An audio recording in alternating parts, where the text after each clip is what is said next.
Eskom saying it's considering implementing permanent stage 2 and 3 load shedding for at least the next 24 months. But what would this mean for frustrated South Africans, and what will the government actually be able to do during this time? In other words, will they be able to alleviate the pressure on the grid?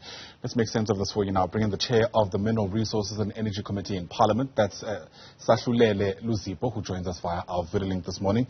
Great to see you once again, sir. Thanks very much indeed for making time to speak to us. Let me just begin off the bat, getting your reaction around this proposed plan, I should emphasize. Is this something you would support? Well, I can speak on behalf of, first, good morning to Ayanda and the viewers.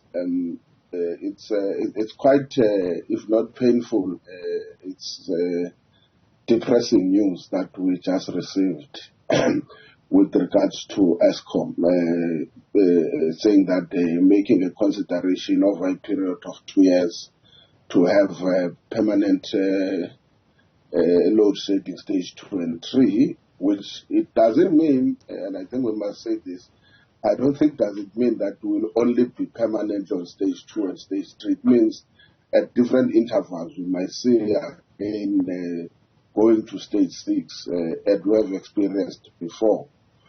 But from where we are, I think that's a matter that Eskom, in our view, will have to engage with the direct line function portfolio committee, which is public enterprise, and with the visits that is envisaged to Eskom over this weekend, probably Thursday and Friday, we hope that they will be able to explain and take through the committees on why this issue of the stage 2 and stage 3. But I think there is a message that Eskom is saying that for them as a power utility, they feel that they can't go beyond what they have done so far. And therefore, I think it therefore calls upon ourselves, specifically as the Portfolio Committee on Energy, to say beyond Eskom, what is it that then can be done to alleviate or address those shortcomings that Eskom is talking about without having a further burden of costs for Eskom itself. So I think what for me I would say is that Eskom at this stage has come up front and demonstrated that with what they have and the capabilities, the capacity they have, they can't go beyond this. And therefore we have to go back to the drawing board and say, is that what we want to live with? And if not, what are the other options that are available so that we can avoid a situation of this nature? I hear that, but I'm afraid my question is still largely unanswered. As a leader in one of the 3 arms of government, and I'm sure an engaged citizen of this country, if Eskom was to come to you, whatever the reasons are, and say, we'd like to implement this, is this something that you would support, given, of course, what's at stake and what's happened so far? Look, I would think, like I said, remember, Eskom is an entity under the Department of Public Enterprise in terms of accountability. But we envisage over this week to have a joint visit to Eskom, and then we'll listen and get the reasons that will inform this exercise.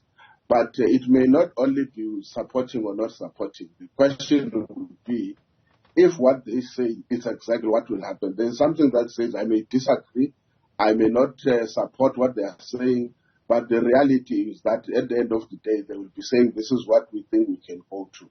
It therefore calls upon all of us to then say what are the other options that will not put a further cost burden on Eskom that can help to augment the grid in relation to the issue of electricity supply.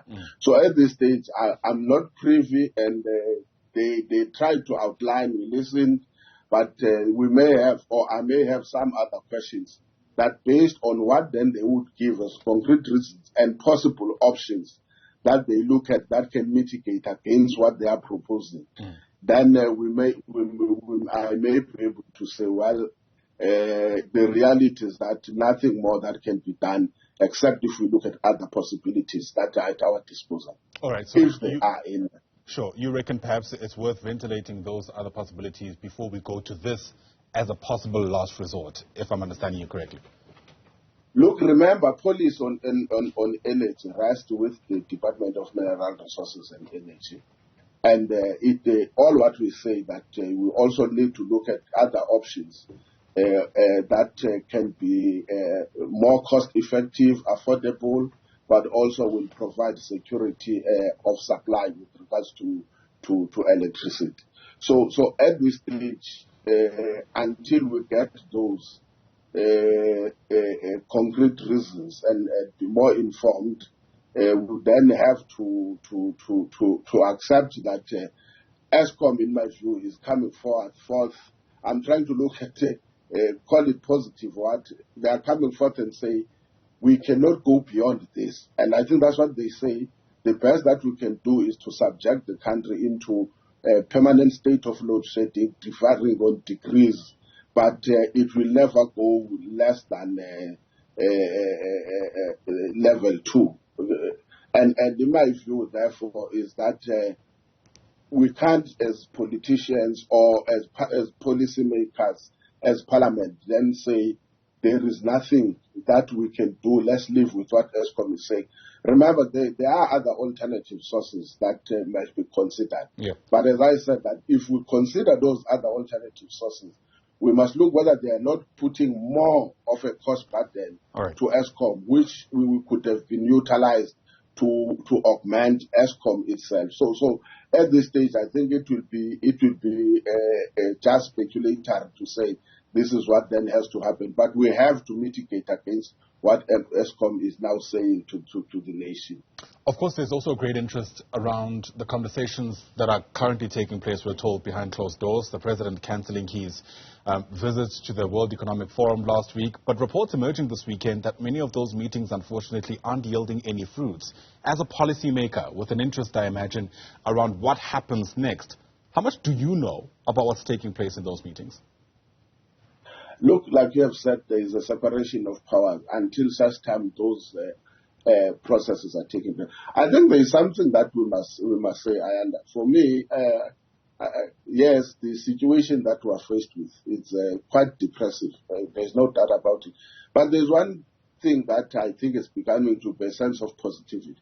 You are beginning now to get patriotic South Africans saying that we are prepared also to put together our own brains and provide and put solutions forward. And some of us have been participating in some of these forums, and we think that with the extent to which South Africans are prepared to contribute in mitigating against the issue of the electricity crisis, I don't think we should only look at government. And I always say the mere fact that you are a person who has got the privilege of being within the corridors of power does not make you to possess natural wisdom. I would say that we must be prepared also to give space to patriotic and progressive South Africans and look at some of the solutions or suggestions that they are putting forward and see whether those suggestions, when we put our heads together, we will not be able to mitigate against this. As I say, from my personal point of view, I listen, and at the appropriate forums, I will be able to make my contribution, obviously subject to what is being suggested now. Like I said, that other alternative sources of electricity or energy must be also be taken into consideration. Either fast track them, obviously within a comfortable confine of cost effectiveness, accessibility and affordability, because we should be careful to also provide solutions that are going to discriminate most of the South Africans who may not be able to have access and may not be able to afford, and also may bring unreliable sources. So there's a lot that we need to put together. Yeah, I appreciate that. Sorry, I'm just watching the clock. Is this you saying that you don't know what's taking place in those meetings? Well, I would never. I'm not part of the executive. It's worse when it talks to the level of the presidency. That will be too far for me. So I can't comment on that until such time we get those being put forward. But as I said, that what is interesting is that even all levels of government are beginning now to seek solutions on the challenges that we are faced with. Well, to be fair, the President did mention that it's a multi-stakeholder engagement. Political parties, activist organizations were there. But fair enough, perhaps you haven't had an opportunity to engage the President at that level. I wonder to what extent you are contemplating, though, a need for policy change, given just how unprecedented we are. Is this a policy problem in some respects, or is it once again an ancient issue that we face in this country where the policy on paper works, but the implementation is shoddy at best? Look, I've always argued that I don't think the issues, you see there's a difference between policy on energy and the issue of a power utility that is unable to perform to its normality. And when we've got time, I will take you through how some of the entities under the Department of Mineral Resources and Energy have been able to be taken from the stage of collapse to a stage where today they are making maximum contribution. If you look at SAF today, you are talking about an entity that at some point could not even submit its financials. And today, SAF is not only has not only turned around. You are talking about now SAF that is able to acquire a stake in many strategic entities. Whether you talk of the refineries at Saldanha Bay, they've been able to acquire. It means they've got financial capacity to move forward. The issue of Eskom, for starters, and I think we must draw that distinction between the energy or electricity crisis and the shortcomings of Eskom. Some of those you will recall. Just yesterday we were told that they are calling all the engineers that had left, and one of the trade unions submitted a list of those people. But the situation continues. It continues unabated. The problem that I've always argued is that, in my view, it's not a policy issue that is a problem that affects Eskom. It's a management issue. It's an issue with regards to lack of consequence management. It's an issue that maintenance challenges that they have.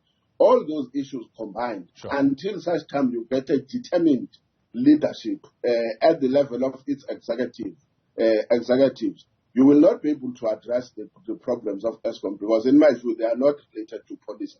They are more related on the management of the utility. All right, fair enough. Sahlulelo Luzipo, thanks very much indeed for speaking to us. Sahlulelo is the chair of the Mineral Resources and Energy Committee in Parliament. Appreciate your time.